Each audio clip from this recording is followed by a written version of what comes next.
السلام علیکم ورحمۃ اللہ وبرکاتہ۔ بسم اللہ الرحمن الرحیم۔ والعصر ان الانسان لفی خسر الا الذین آمنوا وعملوا الصالحات وتواصوا بالحق وتواصوا بالصبر۔ صدق اللہ العلی العظیم۔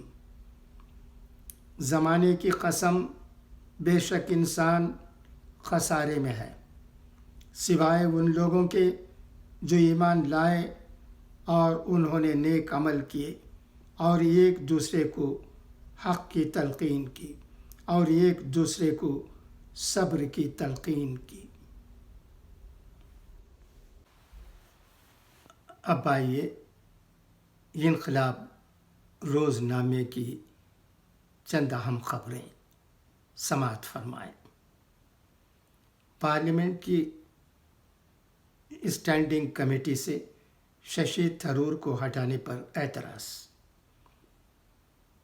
کانگریس لیڈر ششی تھرور کو پارلیمنٹ کی ایک کمیٹی کے چیئرمین کے عہدے سے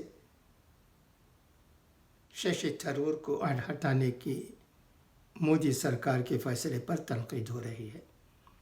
کمیٹی کے 5 اراکین، جن میں بی جے پی کا ایک رکن پارلیمنٹ بھی شامل ہے، نے شنیچر کو لوک سبھا اسپیکر اوم برلا کو ایک مشترکہ خط لکھ کر اس پر اپنی ناراضگی کا اظہار کیا ہے۔ انہوں نے زور دیا ہے کہ تھرور کو انفارمیشن ٹیکنالوجی کمیٹی کے سربراہ کے طور پر بحال کیا جائے۔ تھرور نے کہا ہے کہ میں حکومت کے اس فیصلے سے مایوس ہوں۔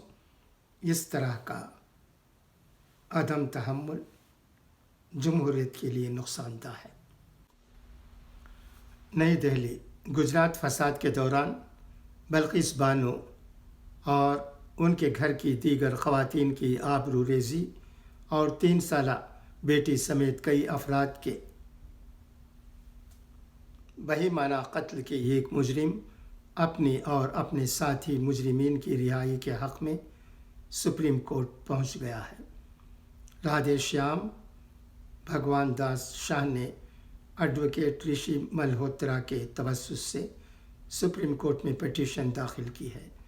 اس نے معافی کے فیصلے کے خلاف داخل کی گئی پٹیشن کو قیاس آرائی پر مبنی اور سیاسی سے متاثر قرار دیتے ہوئے خارج کرنے کی اپیل کی ہے۔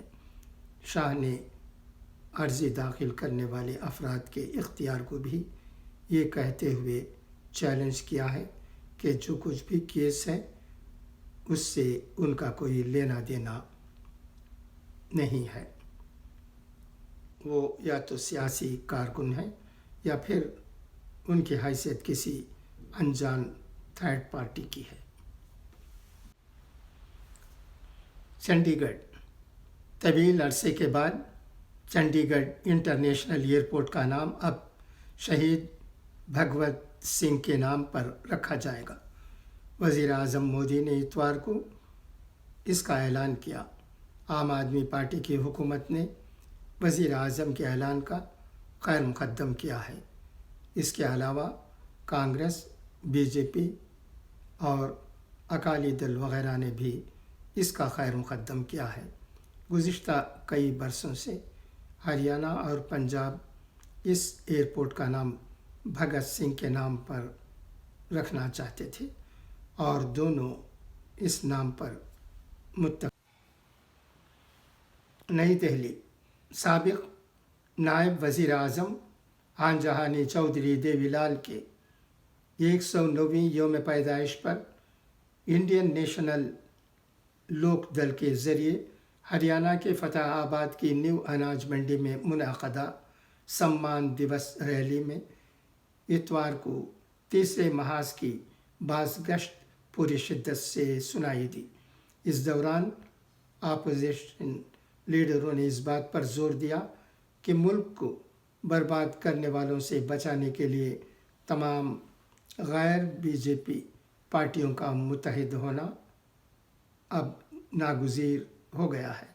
اس دوران کسی تیسرے محاذ کے امکان کو بھی خارج کرتے ہوئے بی جے پی کے خلاف ایسے متحدہ محاذ کی وکالت کی گئی جس میں کانگریس بھی شامل ہو۔ اب آئیے حضرت خواجہ غلام محمد کے اقوال زرین سنیں۔ کسی کی دل آزاری سے بچنا چاہیے۔ خدمت خلق دیگر عبادات سے افضل ترین عبادت ہے۔ تسبیح و تحلیل سے بہتر خدمت خلق ہے۔ استغفار پڑھنے کے لیے نہیں بلکہ عمل کرنے کی چیز ہے۔ پابندی صوم و صلاح لازم جزو ہے۔ اللہ کے بندے اللہ کی راہ لعنت و ملامت سے نہیں ڈرتے۔ ظاہر آراستہ کرنے کے بجائے باطن کی پاکیزگی کو ہمیشہ اہمیت و فوقیت ہونی چاہیے۔ اچھا، تو اجازت، انشاءاللہ پھر ملاقات۔